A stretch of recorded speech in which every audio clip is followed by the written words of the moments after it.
Talking of cannot wait. Hmm. Invincible Season 2, Yes. right around the corner. It 3rd is. of November.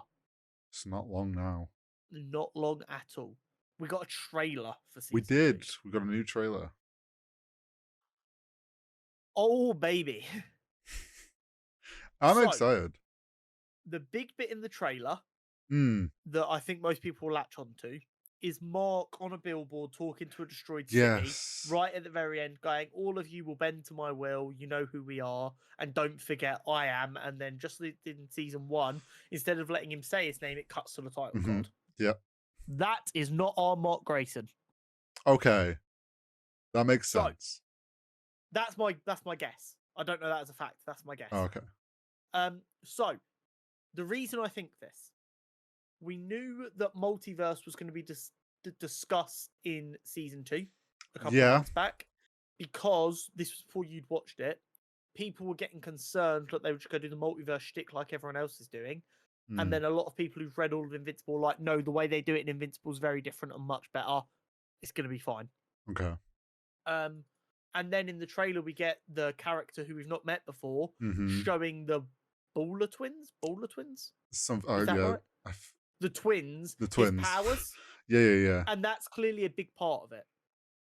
I've got a feeling that mark on the billboard is a mark from a different universe who sided with his father and became like leader of the Viltrumite Empire. Okay. Yeah. They found their way through this portal into our world, and Mark is going to have to fight off an entire Viltrumite Empire. Okay, see, I took it as like, I didn't think it was our Mark.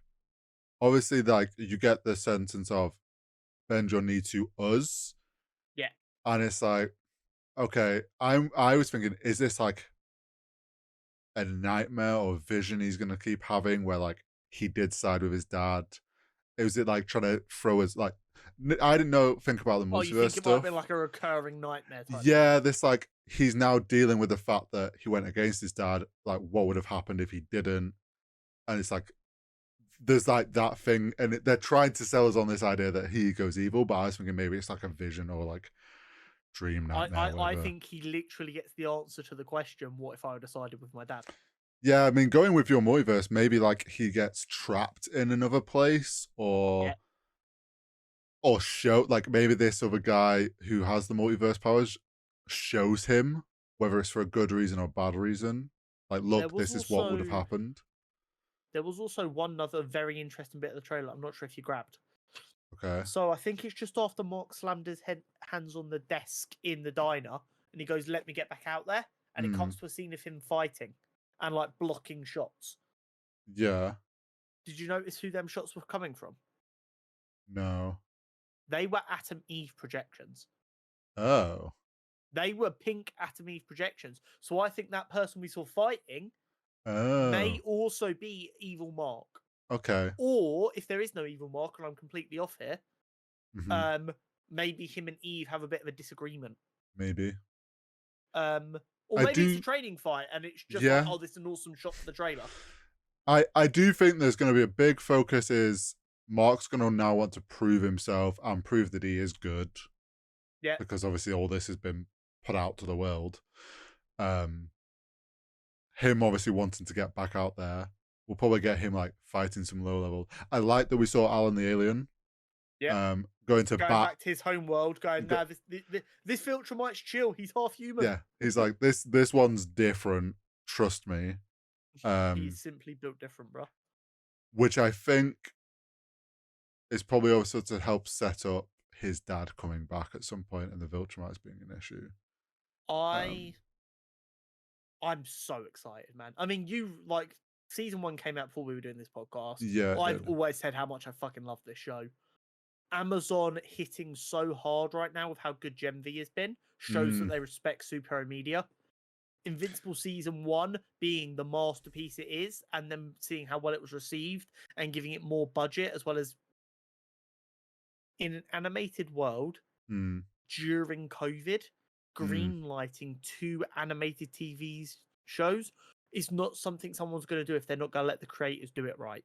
Yeah, well, you can. I would say because obviously recently watching season one, I would say the animation in the trailer looks cleaner. Like they've clearly had more time, more like budget to put into it.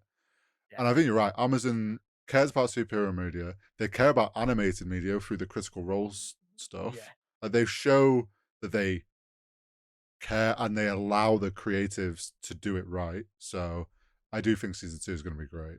Do not get me wrong. Amazon is still an evil corporation. Like all of them are. Like I accept that, and you have to take the bad with the good. Mm. It's very difficult to ethically consume content anymore. But they are, I'd say, the only big company in the content world, especially superhero content world, who respects animation as much as live action. Yeah, they're like you say, Amazon as a corp, they're bad. They're not great.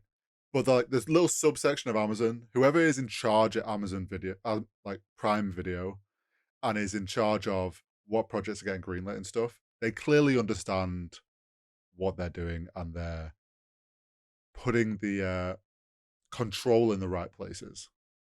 What do you reckon? For season 3, they get us in to do a cameo of us doing like a news podcast talking about like do like a James Jonah Just Jameson role. Well, yeah, it's just us in like a bedroom, like doing it, and then it's suddenly like the background of one of our characters like smash through the window. Yeah, yeah.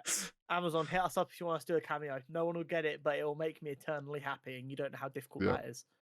then just get us on But the I boys. cannot wait. And like I said, with how good Gen V has been so far, Mm, and the way it doesn't seem to be slowing down, the way that Loki has excited me with its potential, and my confidence in Invincible's inability to miss.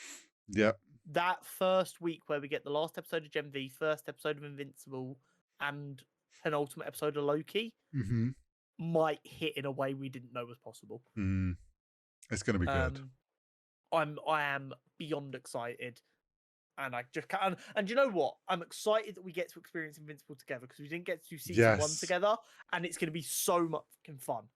Yeah. Yeah, love it. Anyway, Nerd News Network. Yes. Nerd news time.